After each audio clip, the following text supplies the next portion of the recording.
Les matins d'hiver à Boston sont rudes. Le vent qui souffle de la baie du Massachusetts traverse les vallées entre les gratte-ciel et fait trembler les fenêtres de l'appartement de Mary Williams. Mary est debout depuis le début de la matinée. En tant qu'architecte, elle jouit d'une excellente réputation et doit terminer une nouvelle proposition de projet pour demain matin. Le téléphone a sonné et Mary a levé les yeux de ses dessins. C'était sa mère. « Bonjour, maman.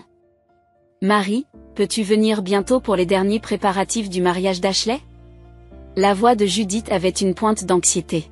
« Nous avons aussi les derniers essayages pour ta robe. » Mary soupire profondément. Mary soupire profondément. « J'ai prévu de venir dans l'après-midi. J'aimerais que tu viennes à 11h si possible. Ashley veut que tout le monde soit réuni pour le brunch. Mais, maman, j'ai un projet à terminer. » Encore une discussion sur le travail ?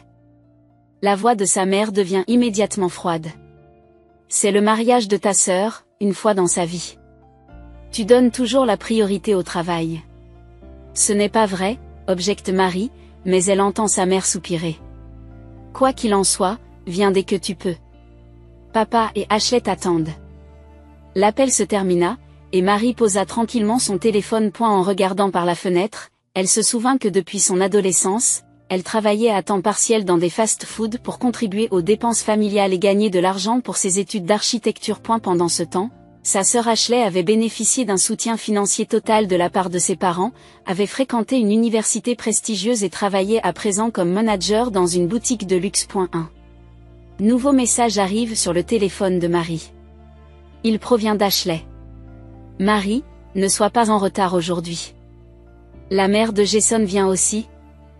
Alors il est important de déjeuner avec toute la famille. En voyant le nom de Jason Harrison, Mary a sursauté. Le fiancé d'Ashley était un homme que Mary avait rencontré pendant ses études. C'était un fait que personne ne connaissait, et quelque chose qu'elle ne pourrait jamais dire à Ashley en particulier. En se dirigeant vers la salle de bain, Mary pensa à la relation compliquée qu'elle entretenait avec sa famille.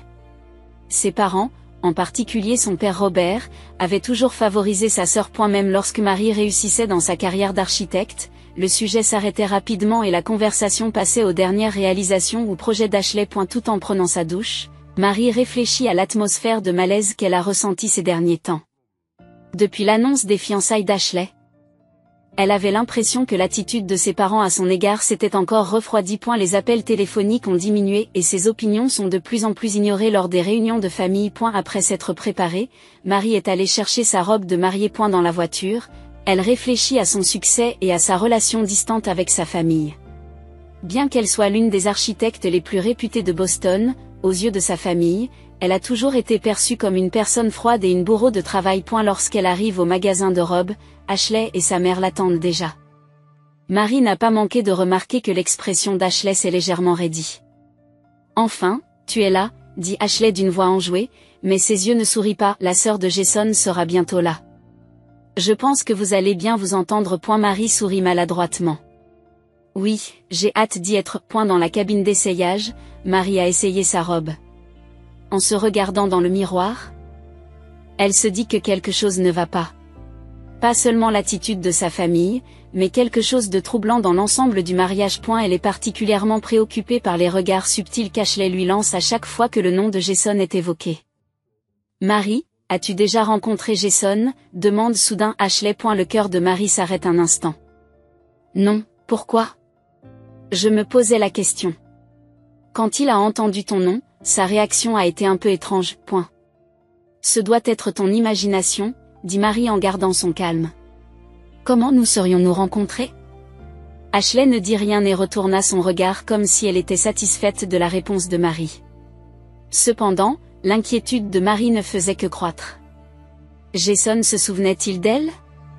Et si c'était le cas, avait-il dit quelque chose à Ashley, en enlevant sa robe ? Mary se résolut à enquêter sur la source de tension dans la famille avant le mariage.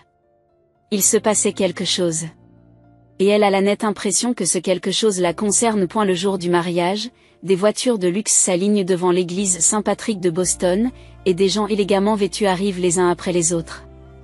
Marie arrive au lieu du mariage avec un peu de retard. Elle a envoyé des messages d'excuses à ses parents qui l'ont appelée plusieurs fois ce matin-là, mais il n'y a pas eu de réponse. À l'entrée de l'église, Marie respire profondément. Vêtue d'une robe vert émeraude, elle se calme. Comme pour la présentation d'un projet architectural, il s'agit là aussi d'une sorte de performance. Miss Mary Williams? Un jeune membre du personnel s'approche d'elle. Les sièges de votre famille sont par là. Marie est surprise de voir les places indiquées. Elles étaient loin du premier rang où s'asseyaient les parents et les proches, et se trouvaient plutôt sur le côté de l'église. Excusez-moi, je suis la sœur de la mariée. Ne devrais-je pas être dans la section réservée à la famille? Le personnel a l'air confus. C'est ce que précise le plan de table. Marie acquiesce tranquillement et se dirige vers le siège qui lui a été attribué. En regardant autour de l'église, elle voit son père et sa mère discuter avec des membres de leur famille au premier rang. Bien qu'elle ait dû être dans leur champ de vision, ses parents n'ont fait aucun effort pour la regarder. Pendant les 30 minutes qui ont précédé le début de la cérémonie, Marie a essayé d'approcher ses parents, mais quelqu'un s'interposait toujours, interrompant les conversations. Finalement, elle réussit à parler à sa mère. Maman, mon siège semble avoir été changé. Il n'est pas dans la famille, dit Marie. Judith jette un coup d'œil à sa fille et dit froidement, Ashley a décidé de la place. C'est son jour spécial. Nous devons donc respecter ses souhaits. Mais pourquoi seulement moi, demande Marie. Et la voix de sa mère était basse et retenue. Aujourd'hui, c'est le jour d'Ashley. Ne lui causez pas de problème. Marie recula devant les mots de sa mère. Des problèmes? Suggère-t-elle que Marie a causé des problèmes? J'aimerais saluer Ashley. Où est-elle? Demanda Marie. Elle est très occupée en ce moment, répondit sa mère sans croiser son regard. Il y a tant de choses à préparer avant le début de la cérémonie. Robert, son père, s'approcha. Son expression se durcit subtilement lorsqu'il vit Marie. Robert, Marie veut saluer Ashley, dit Judith à son mari. Ce n'est pas possible maintenant, dit Robert d'une voix plus froide que d'habitude. Ashley est occupée par les préparatifs. D'ailleurs, interrompit-il. En plus de quoi? Demanda Marie. Rien, dit son père. Retournez vous asseoir. La cérémonie va commencer. Marie quitte ses parents et sort de l'église. Quelque chose ne va pas. Elle prend son téléphone portable et envoie un message à Ashley. Tu es dans la loge? Je voudrais te dire bonjour. La réponse fut immédiate, je suis occupée. Après la cérémonie. Marie soupire. À la sortie de l'église, elle rencontre Mike, le meilleur ami de Jason. Marie se souvient du nom et du visage de Mike depuis qu'elle est allée à l'université avec Jason. Bonjour, Mike, dit Marie. Je suis Marie, la sœur d'Ashley. Mike eut l'air surpris et fixa Marie. Oh, oui, bonjour, sa réaction était visiblement maladroite. Cela fait un moment, dit Marie. Tu es amie avec Jason depuis l'université? Le visage de Mike s'est vidé de ses couleurs. L'université. Vous étiez aussi avec Jason à l'université? Non, je ne le connais pas, dit rapidement Marie. Je voulais juste dire qu'il parle beaucoup de toi. Oh, je vois, semble dire Mike, soulagé. Oui. Nous sommes amis depuis longtemps. La conversation se poursuit de manière anormale, Mike regardant sa montre à plusieurs reprises. Excusez-moi. Je dois retrouver Jason, dit-il en partant précipitamment. Marie est troublée par la réaction de Mike. Il semble cacher quelque chose. En retournant vers l'église, elle entend les voix de Jason et de Mike derrière une petite terrasse. Tu lui as parlé? La voix de Jason est tendue. Oui, brièvement, répond Mike. Mais je ne pense pas qu'elle sache quoi que ce soit. En tout cas, elle n'a pas agi comme si c'était le cas. Bien, soupire Jason. Ashley pense qu'elle sait quelque chose. C'est pour ça qu'elle est si nerveuse. Tu ne lui as vraiment rien dit, demande Mike. À propos de l'université? Bien sûr que non, dit Jason en haussant légèrement le ton. Si je l'avais fait, tout aurait été gâché. Mais elle pourrait le découvrir un jour.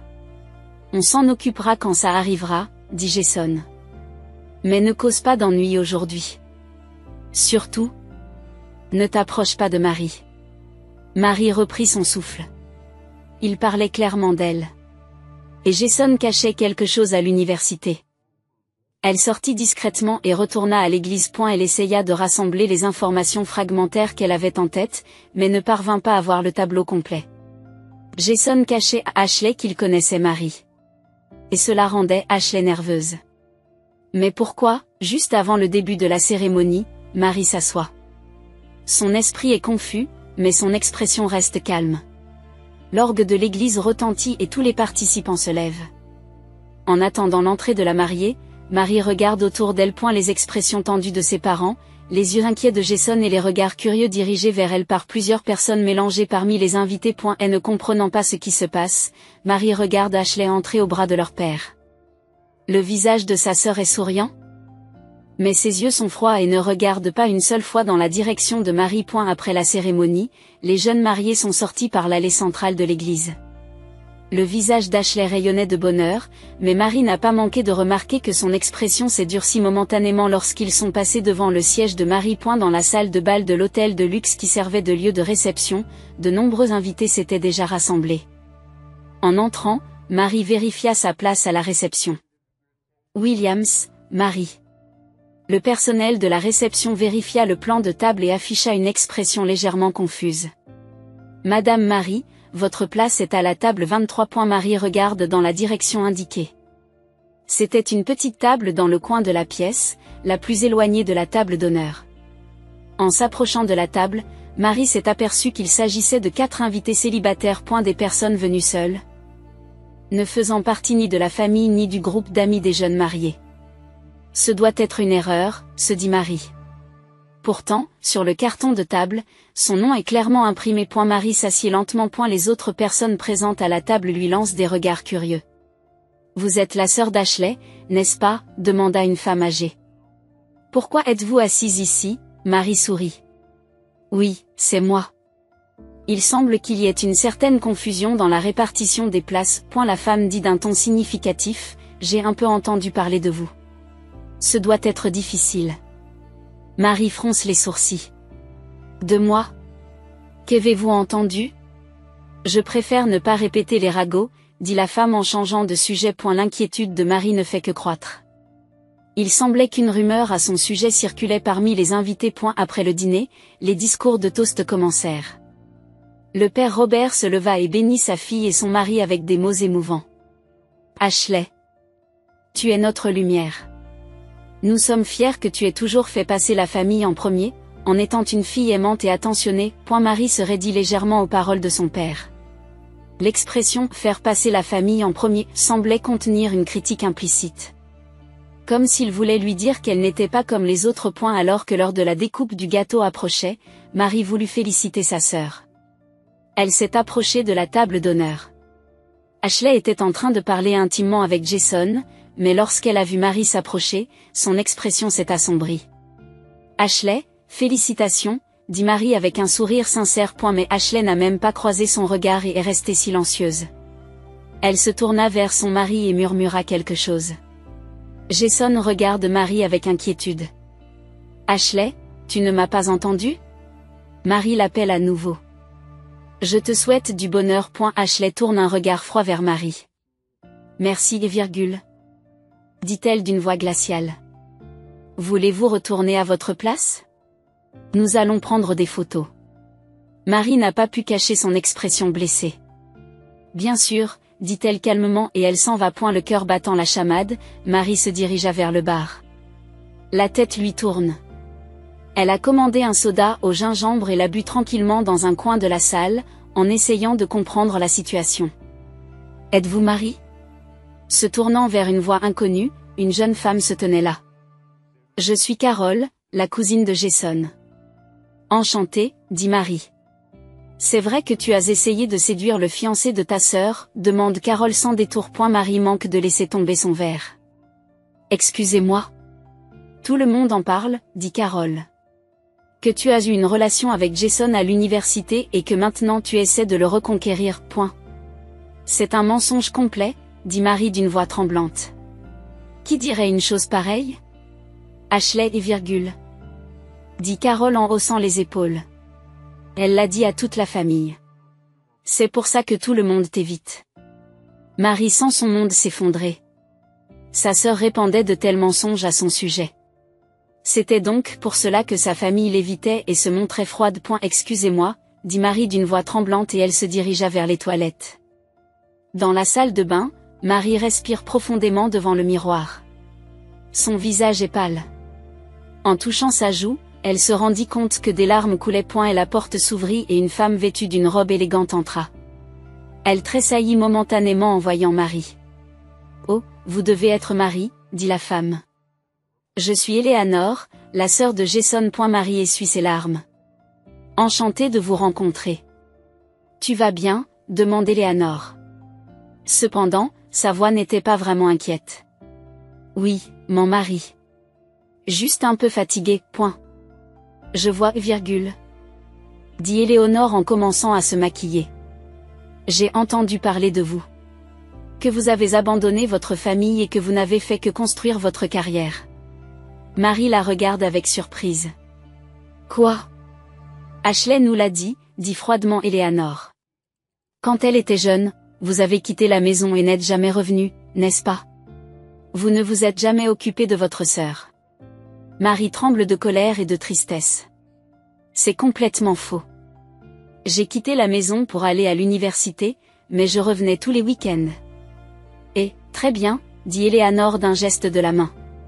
Ce ne sont pas mes affaires. Mais ne faites pas de mal à Ashley aujourd'hui.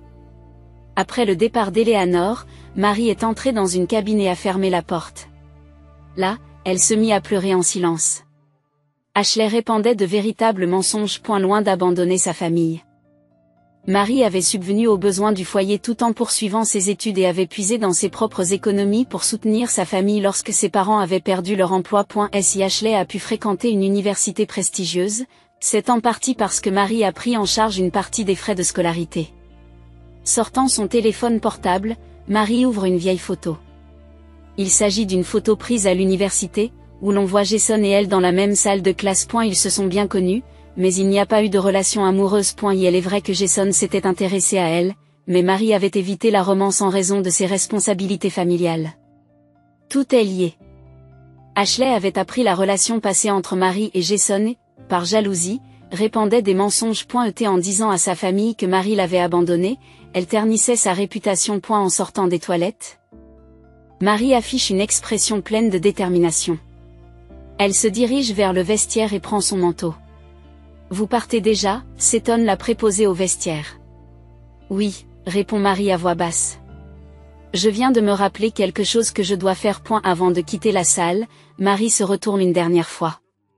À la table d'honneur, Ashley et Jason coupaient le gâteau en souriant pour les photographes. Ses parents les regardaient fièrement. Personne ne semble avoir remarqué l'absence de Marie. Marie quitte l'hôtel et sort dans les rues de Boston où la neige a commencé à tomber. Elle est là un taxi et donna l'adresse de son appartement. Alors que le taxi s'éloigne, Marie supporte la douleur dans sa poitrine et réfléchit. Sa famille ne connaissait pas sa vérité.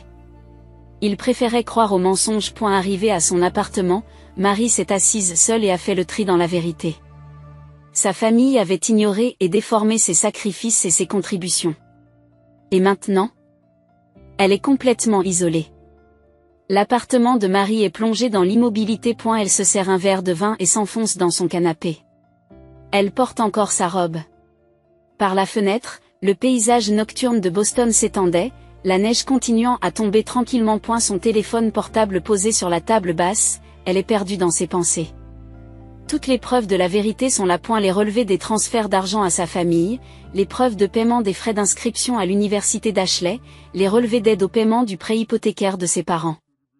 Au cours des 15 dernières années, elle a continué à soutenir financièrement sa famille. Mais ces faits avaient été occultés par les mensonges d'Ashley. Le téléphone portable de Marie se met à sonner.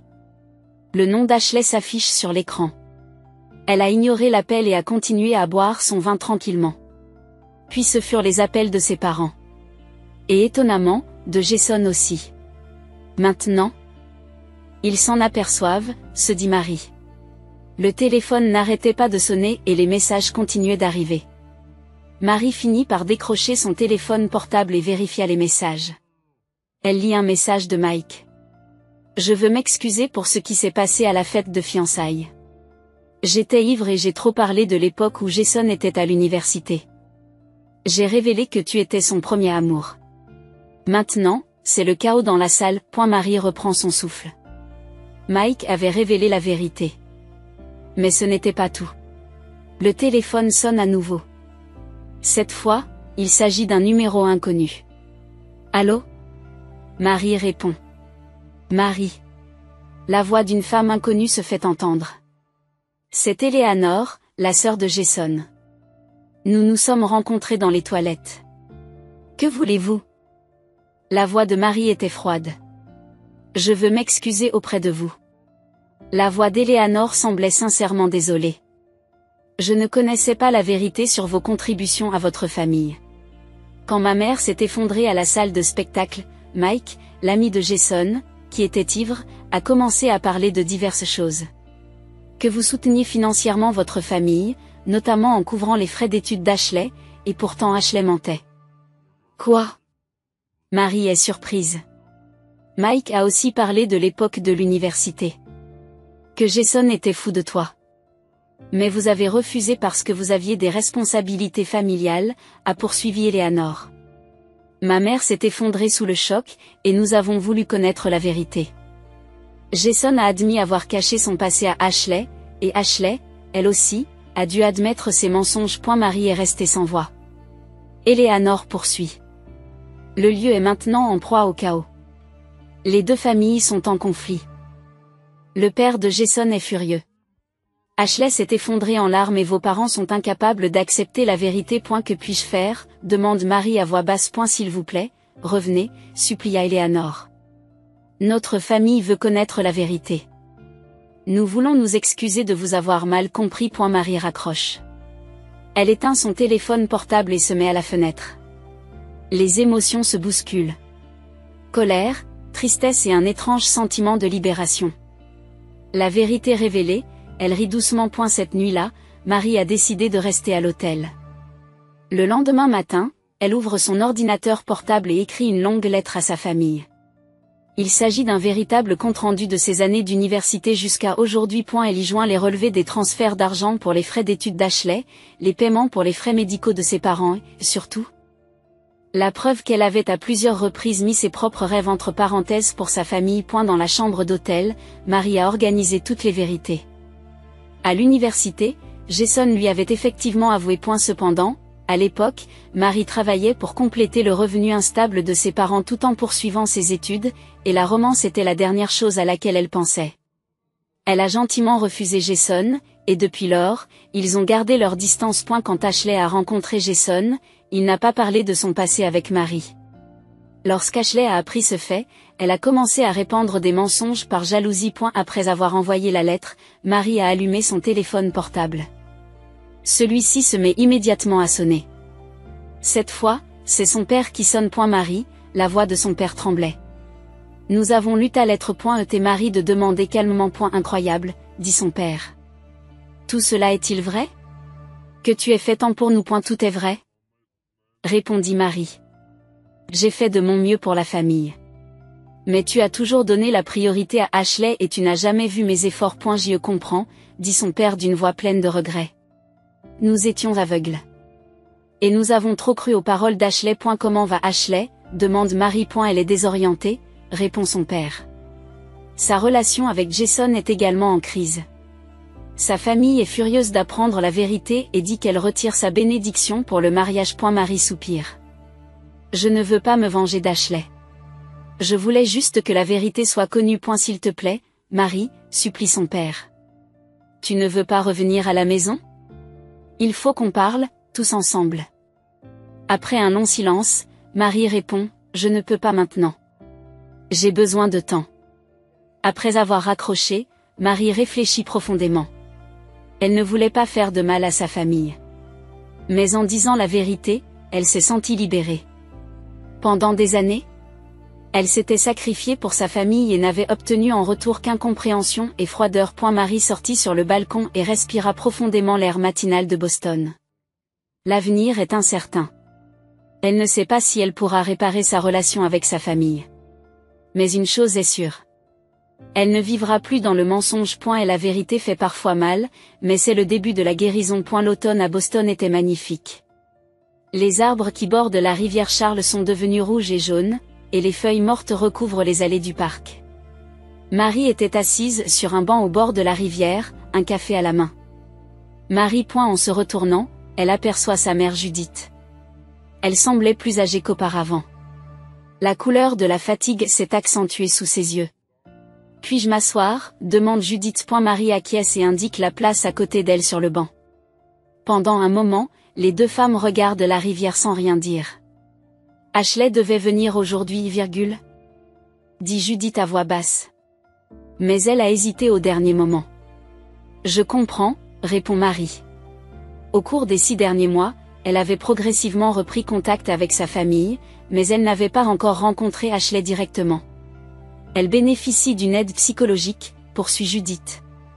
Elle commence à comprendre que ses actes sont dus à la jalousie et à l'anxiété. Elle a dit que depuis l'enfance, elle voulait être aussi intelligente que toi. Marie est surprise. Moi. Mais elle a toujours été la préférée des parents. C'est peut-être ça le problème, soupire Judith. Nous l'avons trop gâtée. Elle n'avait ni votre force ni votre indépendance. Elle a donc développé des sentiments complexes à votre égard. Anne Jason, demande Marie. Ils sont toujours ensemble, a répondu Judith. Mais leur relation est difficile. La famille de Jason n'a pas totalement accepté Ashley. Et lui-même est déçu par son comportement. Ils suivent une thérapie de couple. Marie réfléchit en buvant son café. Elle n'avait pas voulu se venger. Elle voulait seulement que la vérité soit connue. Anne Dad, demanda Marie. Il réfléchit, dit Judith à voix basse. Nous étions aveugles. Nous avons considéré vos sacrifices comme allant de soi. Parce que tu as toujours pris tes responsabilités, nous n'avons pas réalisé à quel point nous en avons profité. Marie prend la main de sa mère. La colère n'a pas complètement disparu, mais elle sent qu'une porte vers la compréhension s'est ouverte. Ashley a commencé à dire la vérité à ses amis, dit Judith. Au début, elle était gênée, mais maintenant elle reconnaît ses erreurs et parle de tout ce que vous avez fait pour nous. Les nuages s'éloignèrent et la lumière du soleil d'automne les enveloppa. Le pardon complet prendra du temps, dit Marie avec honnêteté. Mais j'essaierai. Nous ne pouvons pas demander plus que cela, sourit Judith. Ce soir-là. Marie est retournée à son appartement et s'est mise à la fenêtre, contemplant les lumières de la ville. Son téléphone portable a sonné et un message est arrivé. Il provenait d'Ashley. Marie, je suis désolée. Je n'ai pas eu le courage de te rencontrer. Mais un jour, je veux avoir le courage de m'excuser. Tu étais une sœur merveilleuse. Je ne le méritais pas. Marie a regardé le message pendant un long moment. Puis elle a répondu, Ashley, contacte-moi quand tu seras prête. Je serai là. Marie a posé le téléphone et a expiré profondément. Les liens familiaux sont complexes. Les liens du sang ne sont que le début d'une relation, et elle a compris que la vraie famille se construit sur l'honnêteté et le respect mutuel. Le chemin vers une réconciliation complète est peut-être encore long, mais sur la base de la vérité, il commence à construire petit à petit une nouvelle relation. Ce n'était pas parfait, mais au moins c'était sincère. Les étoiles commencent à briller dans le ciel nocturne de Boston. Marie sourit en pensant à l'avenir.